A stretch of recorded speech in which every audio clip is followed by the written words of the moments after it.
In today's news, FDA launches urgent probe into child deaths after COVID shots as whistleblowers expose cover-up, digital dictatorship backfires, Nepal's social media censorship ignites mass protests that leave 19 dead, Biden's autopen scandal, how AIDS may have bypassed president in mass clemency push, UN General Assembly to convene in Geneva after US refused to issue visas for Palestinian leaders, Macron's censorship empire, leaked files expose France's global war on free speech, Putin says that foreign troops in Ukraine will be legitimate targets for Russian attacks. FDA launches urgent probe into child deaths after COVID shots as whistleblowers expose cover-up. For years, grieving families have begged for answers about the sudden, unexplained deaths of their healthy children following COVID-19 vaccination. Now, the Food and Drug Administration, FDA, is finally conducting what Commissioner Dr. Marty Makary calls an intense investigation into these tragedies in an admission that the government's own data can no longer be ignored. In a candid interview with CNN's Jake Tapper, Makary confirmed the FDA is reviewing autopsy reports, interviewing families, and analyzing records from the Vaccine Adverse Event Reporting System, VAERS, which currently lists 202 child deaths after COVID vaccination.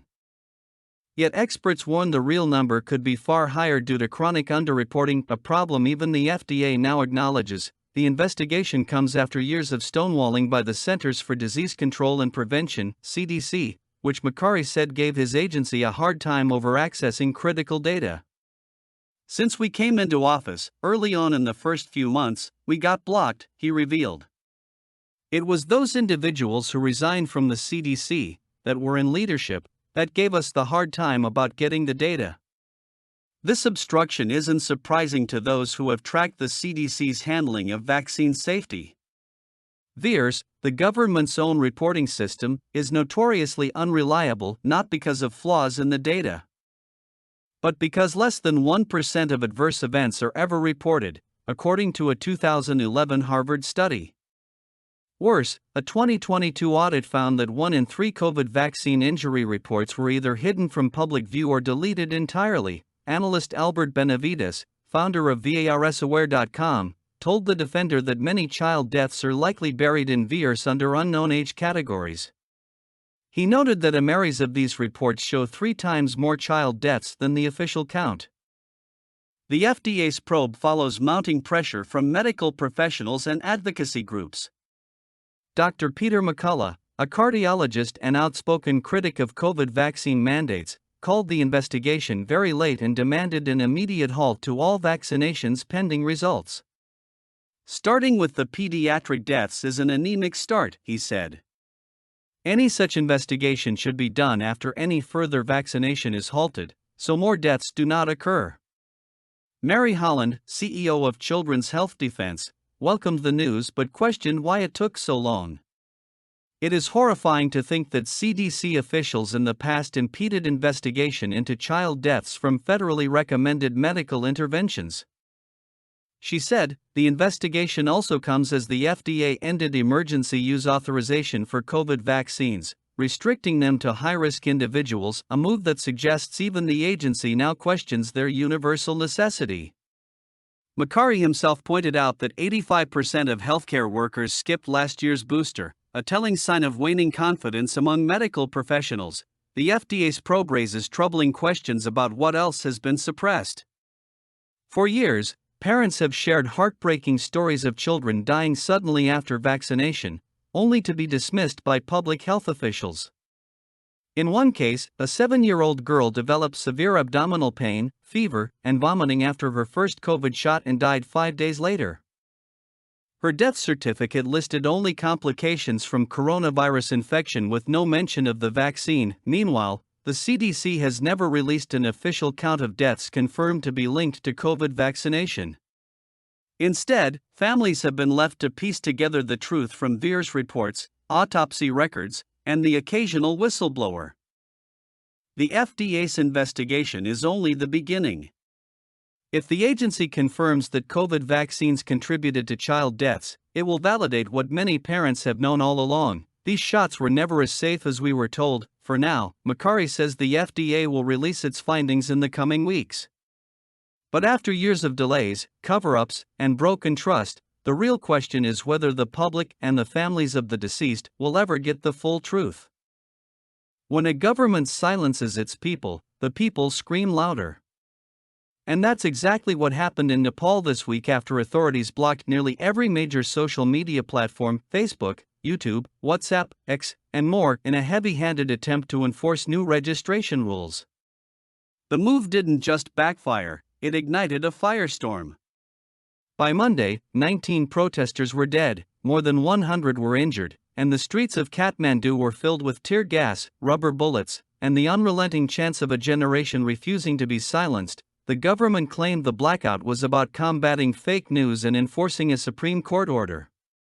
But Nepalis saw it for what it was, a desperate bid to stifle dissent in a country drowning in corruption. The ban lasted less than a week before officials, facing mass unrest, reversed course. Yet the damage was done. The protests didn't stop. The anger didn't fade. And now, an indefinite curfew has turned Kathmandu into a pressure cooker of defiance. Nepal's Ministry of Communications and Information Technology gave tech giants just 7 days to register under a new directive requiring local representatives, content monitoring, and compliance with government demands. When companies like Meta, Google, and X failed to meet the deadline, the Nepal Telecommunication Authority pulled the plug. Minister Prithvi Subha Gurung insisted the government had been patient. We gave them enough time to register and repeatedly requested them to comply with our request. But they ignored this, and we had to shut their operations in Nepal, he told AFP. Yet the timing was suspicious. The ban came as a viral Nepo Kid campaign exposed the lavish lifestyles of politicians' children amid rampant corruption allegations. For a generation already fed up with broken promises, the blackout was the final straw. Protesters, largely Gen Z, flooded the streets. Rather than the social media ban, I think everyone's focus is on corruption, Sabana Budathoki told the BBC. We want our country back. We came to stop corruption. Their slogans were blunt: stop the ban on social media. Stop corruption, not social media.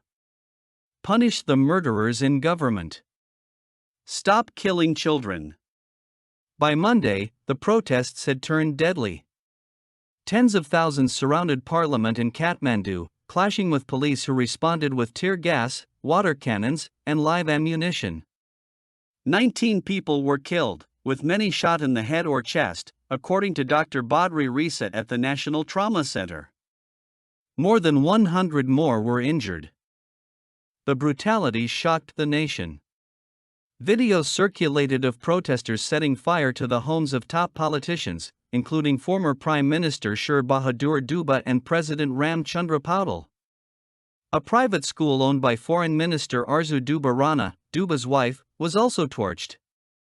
The message was clear: the people were no longer just demanding free speech, they were demanding accountability. Facing a full-blown crisis, the government lifted the ban late Monday. We have withdrawn the shutdown of the social media. They are working now, Gurung admitted to Reuters. But the concessions came too late. The curfew remained.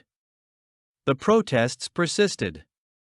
And Prime Minister KP Sharma Ali, already deeply unpopular, found himself fighting for political survival. What started as a protest against censorship quickly morphed into a broader uprising against Nepal's entrenched political corruption.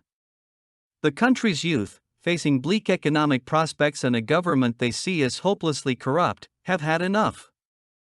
Our demand and desire is for peace and end to corruption so that people can actually work and live back in the country, said Bishnu Thapa Chetri, a student protester.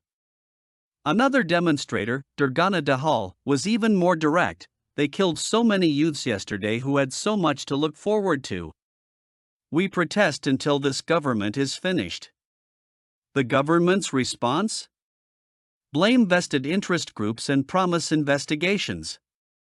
Home Minister Ramesh Lekhak resigned amid the backlash, and Ali vowed compensation for victims' families.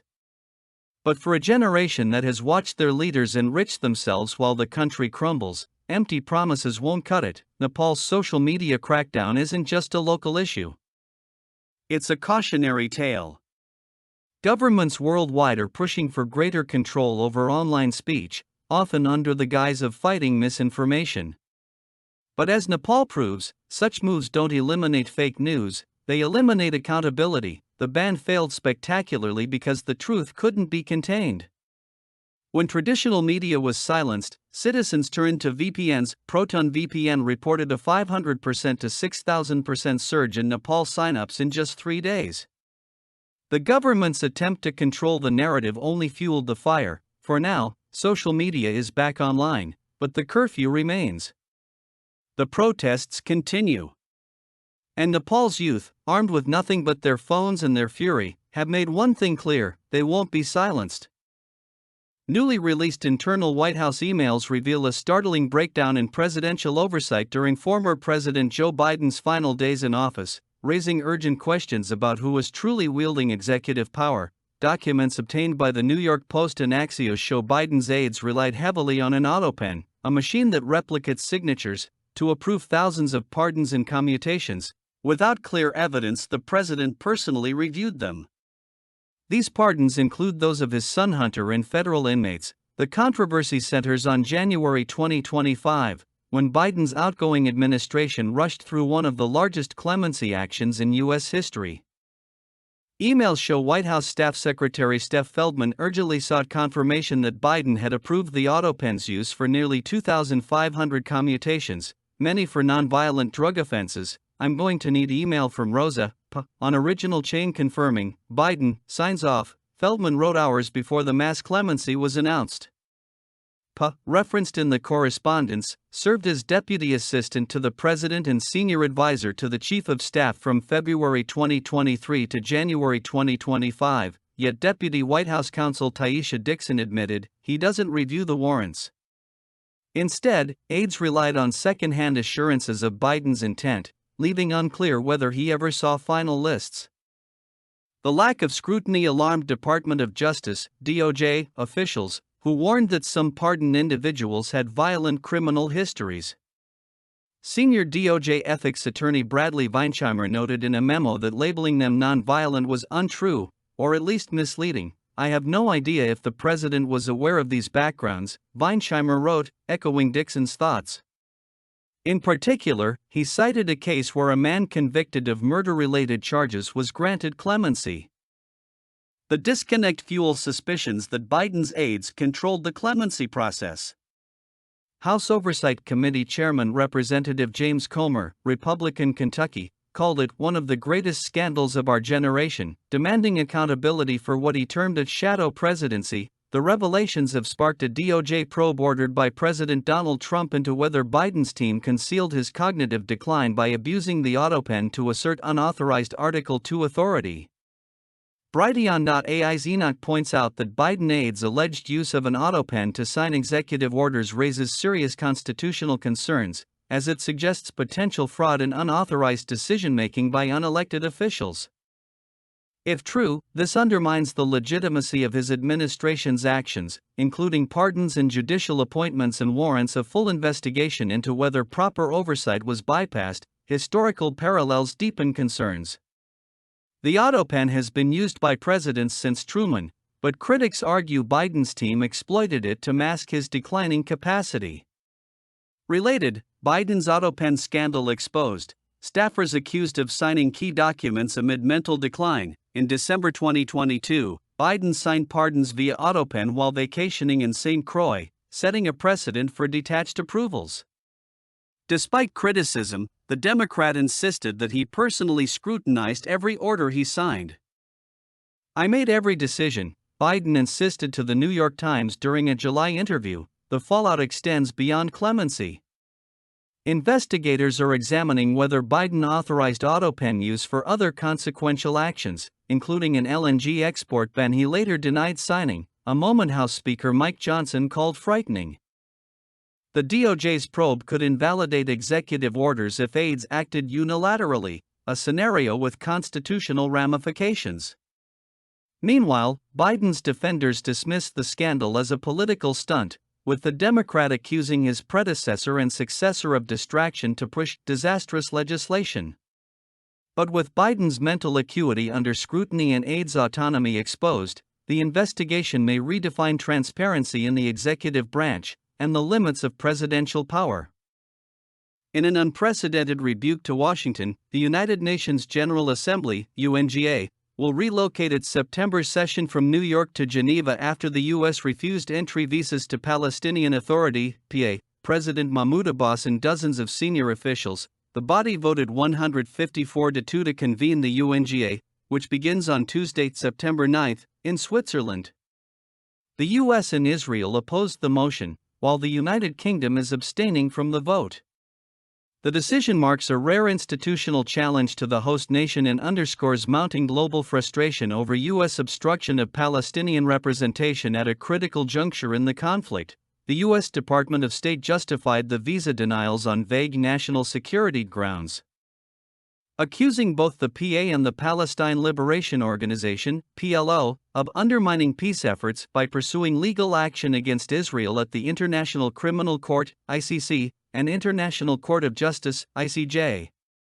These cases include formal accusations of genocide and apartheid, charges the U.S. dismisses as politicized. Critics decry Washington's move against the Palestinian delegation as a blatant attempt to silence Palestine amid Israel's devastating war on Gaza.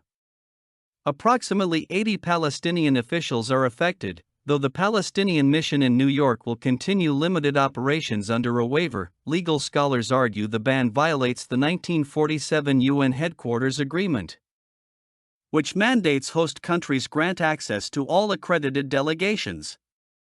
The relocation echoes a 1988 shift to Geneva when the U.S. barred PLO leader Yasser Arafat. This year's session includes a pivotal September 22 segment on Palestinian rights, now safeguarded from U.S. interference. European leaders swiftly condemned Washington's decision. Spanish Prime Minister Pedro Sanchez called it unjust, while France insisted UN forums must remain open to all recognized delegations.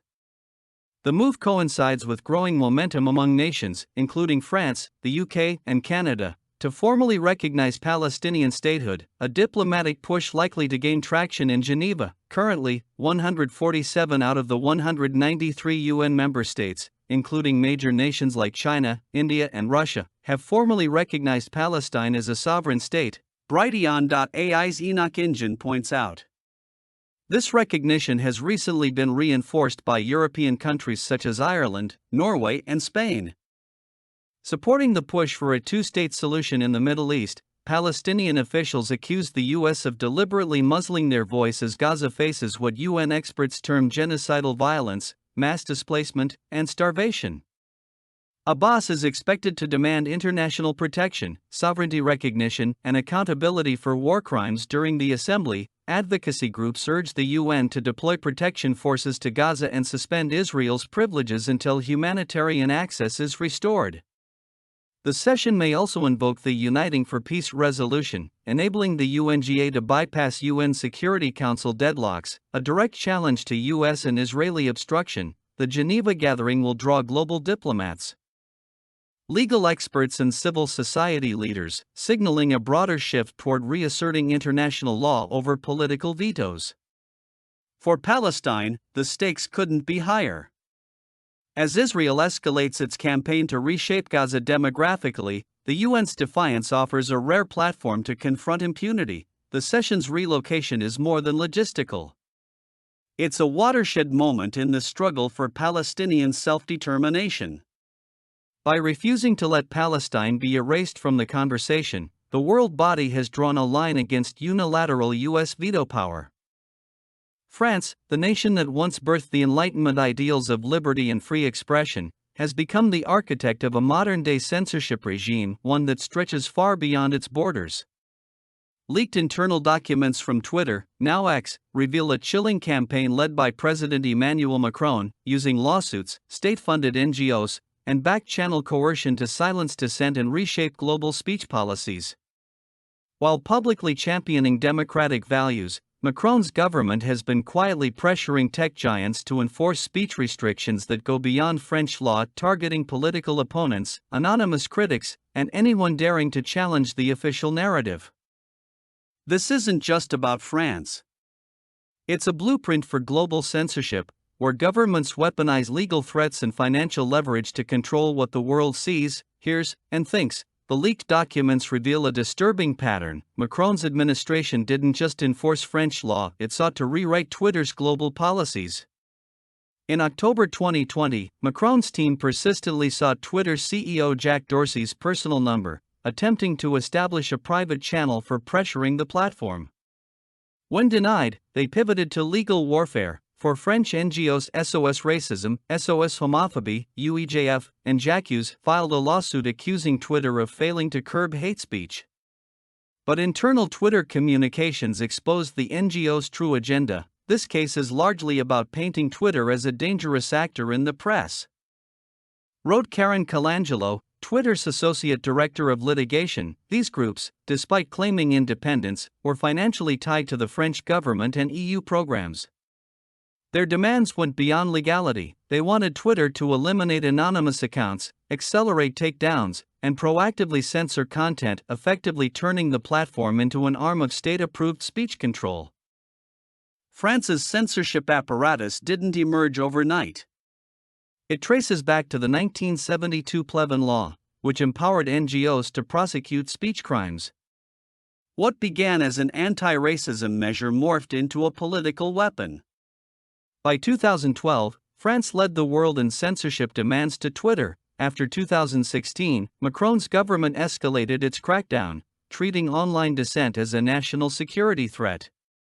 New laws mandated deepfake removals, forced platforms to deploy misinformation detection tools, and required takedowns within 24 hours of reporting. France even created Viginum, a digital surveillance agency, to monitor and suppress foreign interference, a term increasingly used to silence critics. The leaked files reveal France's willingness to wield legal threats like a club. When Twitter France CEO Damien Ville was charged for failing to remove posts comparing police to Nazi collaborators, prosecutors ignored the fact that moderation decisions were made in Ireland, not France. Internal emails show Twitter executives bracing for possible police raids on their Paris office. Meanwhile, opposition leader Marine Le Pen was convicted of embezzlement and barred from office, while similar charges against the prime minister were dismissed. The message was clear: challenge the establishment, and you'll face legal annihilation. France's tactics aren't isolated. They mirror broader EU efforts like the Digital Services Act, DSA, which forces platforms to police misinformation under vague, subjective standards. The UK's Online Safety Bill criminalises false communications, a term so broad it could jail anyone sharing inconvenient truths. These laws aren't about safety. They're about control. As governments worldwide tighten their grip on digital speech, the question isn't just about France, it's about whether free expression will survive at all. Any foreign military personnel deployed to Ukraine, even under post-war security guarantees, would be considered legitimate targets for destruction, Russian President Vladimir Putin warned on Friday, September 5. Putin, speaking at an economic forum in Vladivostok, dismissed the proposals as a continuation of NATO's eastward expansion, one of Russia's stated reasons for launching its invasion in 2022.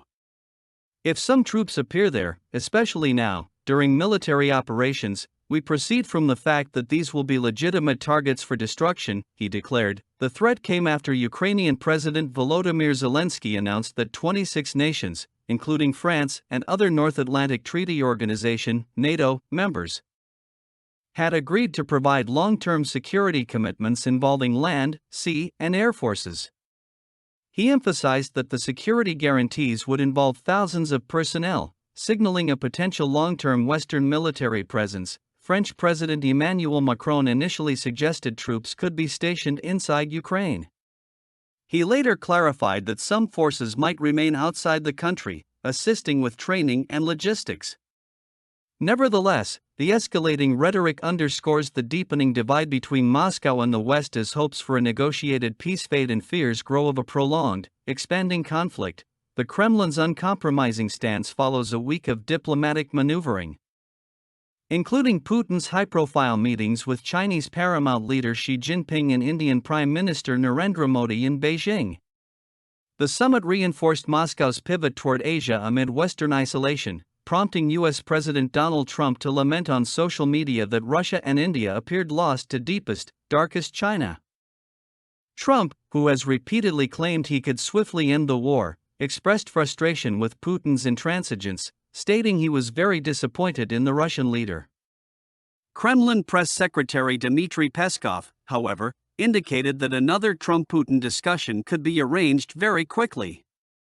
European leaders, meanwhile, signaled plans to intensify economic pressure on Russia. European Council President Antonio Costa confirmed that Brussels is preparing a new sanctions package in coordination with Washington, though details remain undisclosed. More economic measures are needed to push Russia to stop this war, Costa said after meeting Zelensky in western Ukraine. The Ukrainian president, for his part, dismissed Putin's offer to hold peace talks in Moscow as a delaying tactic, insisting any negotiations must occur on neutral ground. But Brighteon.ai's Enoch points out that the European Union's sanctions on Moscow are absurd because they harm Europe's own economy while failing to meaningfully impact Russia. The decentralized engine adds that such sanctions are all based on exaggerated fears of Russian aggression that have no basis in reality. Historically, post-war security guarantees have played pivotal roles in stabilizing conflicts, from the U.S. troop presence in South Korea after the 1953 armistice to NATO's expansion into Eastern Europe following the Cold War. But Putin's latest remarks suggest Russia views such arrangements as existential threats rather than confidence-building measures. With Ukraine's counteroffensive stalled and Western aid facing political hurdles, the prospect of foreign troops on the ground, whether as peacekeepers or trainers, risks further inflaming tensions. As the war approaches its third year, the gulf between Moscow and Kiev appears wider than ever.